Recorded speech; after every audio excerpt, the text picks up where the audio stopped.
both sides are negotiating while actively preparing for war. What these peace talks and what this break in war is really all about is an advantage to the U.S. We're not killing more people.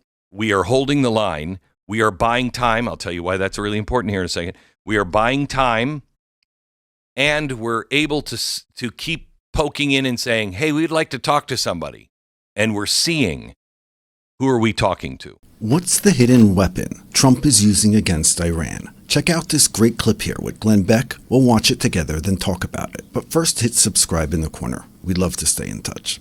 Iran says America is negotiating under violations because of the blockade and the ship seizures, and we sank one of their navies yesterday, one of their Navy vessels. Wasn't that amazing? I mean, get out. I thought it was really good because it sent the message of strength. We know exactly what we're doing, and we're very targeted, but also of compassion. Get out of your engine room because we're going to strike you right in the engine room. Get out of the engine room. Now, the U.S. believes that they are just stalling for time and hoping that our people will rise up and the economy will, go into a tailspin. But I'll show you in a minute why that is more likely to happen to them than us. But you never know. Okay. The whole thing here is about one thing, and it's about leverage and who is going to blink. Who looks weak on the world stage? Who controls the escalation ladder? And at the heart of it, there are two fights that are really important in this. One, the nuclear program. Iran is saying they're never going to give it up. And America's position is, yes, you are. Yes, you are. Iran cannot, under any circumstance, be allowed to have a nuclear weapon. Period. End of story. This is not Donald Trump. This is all the way back to I think even Jimmy Carter might have been saying that. But the first president besides Jimmy Carter was Ronald Reagan. And every single one of them has said this. Now, Iran's position is, nuclear capability. And we're not doing it for weapons, really. No, this is about sovereignty and energy and survival, right? We all know this is their ticket to become untouchable. Any nation with a nuclear weapon is untouchable, and then they hold the cards. That's why they will never truly give one up. They'll talk about it, they'll sign papers, they'll smile for the cameras, but history has shown us they negotiate in public and they advance their program in private. That's why it has to be dismantled. Number two, the control of the Strait of Hormuz. There is no way that we are going to let the artery of the global economy be held by Iran. It's not going to happen. If Iran can choke the strait, they can spike prices overnight. They can bring the Western economies to their needs. They'll hold the world hostage. They already are. So, no, you can't have those two things. We cannot and must not, and we won't, allow a radical Islamic regime to have nuclear weapons and control over the global economy and energy. It can't. This is not a regional squabble. This is about who controls the world's energy future and who sets the rule of deterrence in the 21st century. And, the question really is, both sides are negotiating while actively preparing for war. The U.S. is running military contingencies in case the talks collapse. Donald Trump is back saying, I'm going to hit the bridges and the power plants. He's not going to do that. He's just not going to do that. I would be shocked if he did that. And I have to tell you, I'd have to see what exactly is happening. But if he went and hit all of the power plants and all of the bridges, I don't support that. I mean, that's your, and he's not going to do it. You would hurt the people of Iran. Okay. Iran is ramping up all of the rhetoric. They're moving military assets. They're posturing, and the ceasefire may not be extended at all. I think it's going to, because I'm going to show you in a minute the game that I think we're playing. But the talks are happening because the alternative is war, and it's very real, and both sides know it might happen, as early as tomorrow.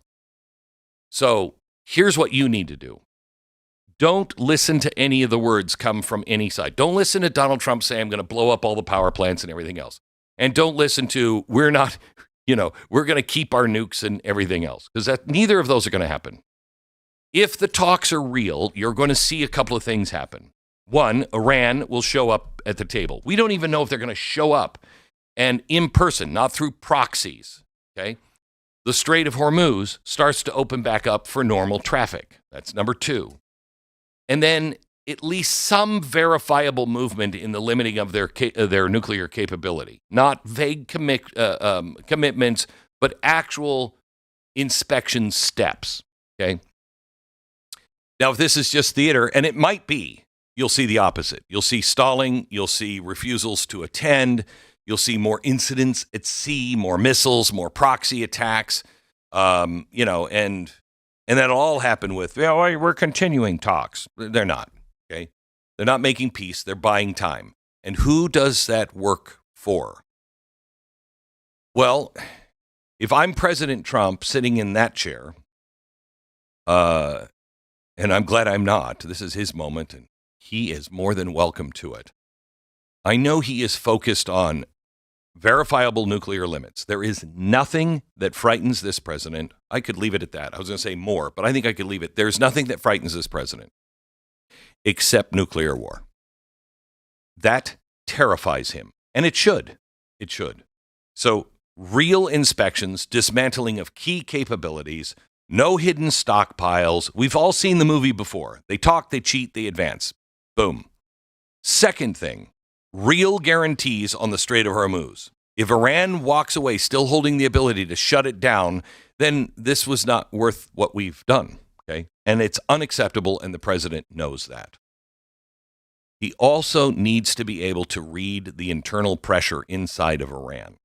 This is why I think these peace talks and the ceasefire is happening. Because what you do is you take an enemy like this, you take an enemy and you push them all the way to the wall. And then you're trying to separate the people who want to live from the people who don't care if they live because they're on some religious jihad. You cannot negotiate with people who don't care if they live or die, okay? That they think they're hastening the return of the promised one.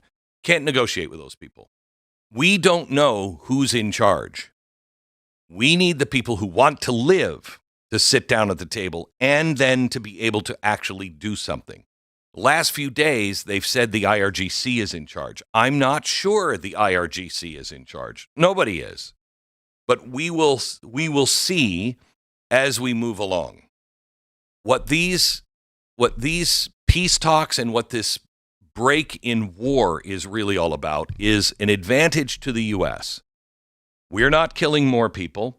We are holding the line. We are buying time. I'll tell you why that's really important here in a second. We are buying time, and we're able to keep poking in and saying, hey, we'd like to talk to somebody.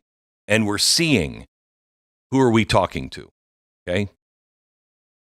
There's a chance this ends in conflict. But if it does, it's not just because of Iran. In fact, it's really not about Iran right now. It is about global energy control.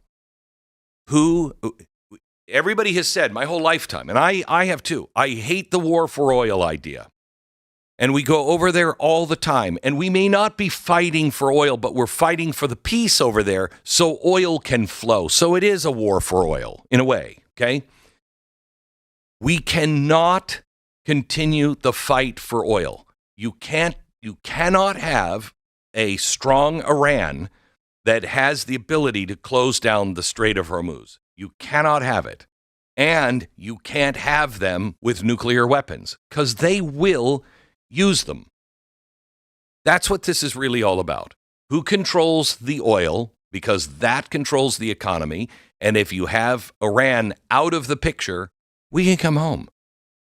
Let the Middle East deal with all of that. But you've seen nobody else in the world. Europe is now talking about they're not going to be able to have planes up in the sky by June. You're not going to be able to fly anywhere because they have no jet fuel. And yet you're not willing to send an aircraft carrier down there to protect and get that oil? What the hell is wrong with you? That doesn't make any sense. Wars today are no longer fought in the battlefield. In fact, holding on to the energy and choking the strait is a strategy that has brought the attention of the world. As this oil will be depleted around the world, And yes, America has its reserves, but the world will start feeling the pinch. And then what happens? Well, Iran wants this war for religious reasons. You see, the Jewish people have returned to their land, and the prophecy has been fulfilled. And Iran, since 1979, has been bent over destroying Israel.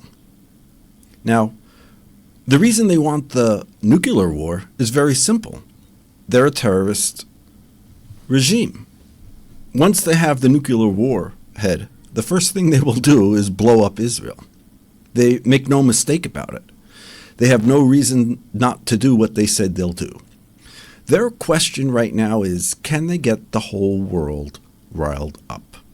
You see, it's very hard for America to figure out who exactly are the terrorists.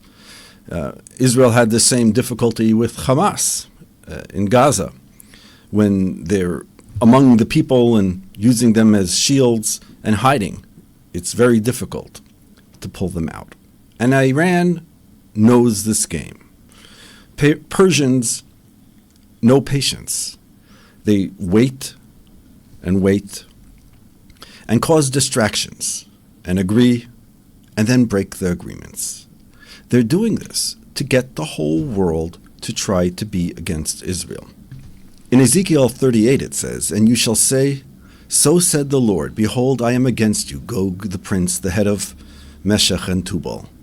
And I shall unbridle you, and I shall put hooks in your jaws, and bring you forth, and all your army, horses and riders, all of them clothed in finery, a great assembly, with accompanying shield and buckler, all of them grasping swords." Now, what's interesting about this verse is that it used the words hooks. Ever wonder why we say hooks? What's the hook? A hook, once it goes inside, the more you pull on it, the more the fish is pulled out of the water. The water is where the fish needs to exist. What happens when Iran goes up against Israel is that it wants to bring with it all the nations around Israel. You see, this has been a strategy for years. All our surrounding enemies, all our neighbors want us finished. And here's where the prophecy begins. This week in synagogue, we're going to read the portion of prophets that comes from Amos. And we're going to be reading chapter 9. And it says over there the following: V'shafti eshvus ami Yisrael. God will return those in exile. Ubanu arim, and they will build cities, nishamot, that were once desolate. V'yashvu, and they'll dwell in them. V'notu kramim, and they'll plant vineyards. V'shasu esyenam, and they'll have time to drink their wine. V'asu ganois v'achlu es pireseim. They're going to make gardens, plant trees, and eat the fruit. V'netatim al admasem, v'netatim al admasam, and I'm going to place you inside of the land. V'lo yunitashu, and you'll never leave. Oid, you'll never leave again. Me'al admasam asher nasati lehem amar Hashem Elokecha. God says, once you come into the land, once you inherit the land, first you'll return. But then, verse 15 says, V'netatim al admasam, and then you will be planted in the land. That the Jewish people are the fertilizer for the land. That when the Jews enter the land, it becomes alive. And this, my friends, is the reason that the prophets are telling us this, is for us to know that this prophecy cannot be undone. That half the Jews have returned is a fact. And this fact stares so deeply into the suicidal pirates of Iran that for them, this war is all or nothing. Now, if they back down under global pressure, or if the anti-Semitic countries who have been voting against Israel's every move through every war decide to join in with Iran. So this is definitely a very dangerous time. We can't ignore that North Korea, Russia, other countries that have a nuclear bomb may be interested in getting involved once the oil starts flowing to them. So how will this all end? Well, the prophets tell us, Ubahar Tzion tia pleta, on the Mount of Zion will be your refuge. You will be able to be here, and you'll be safe here. And once you're here, unitatim, you will be planted in this land, and v'lo yinitashu od, and you'll never leave. So if you are listening, and you have not yet come to Israel, the prophets prophesied a lot of things that will happen.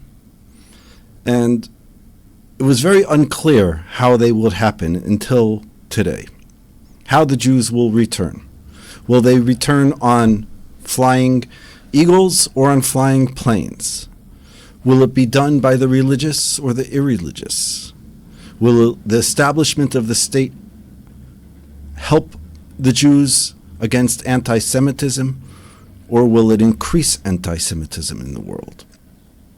Unfortunately, the truth is that, like Reb Breitowitz said, it has probably, if you think about this honestly, it has probably increased anti-Semitism. But the answer to anti-Semitism isn't just a Jewish state. It's the Jewish people returning to the land. When they return, we are planted. And once we're planted, we will never be removed again. That's a promise. Thank you for watching. Please like, share, and subscribe. If you've been watching my videos and you haven't subscribed yet, it costs you nothing. There's no financial commitment. There's no payments. I do these videos for you.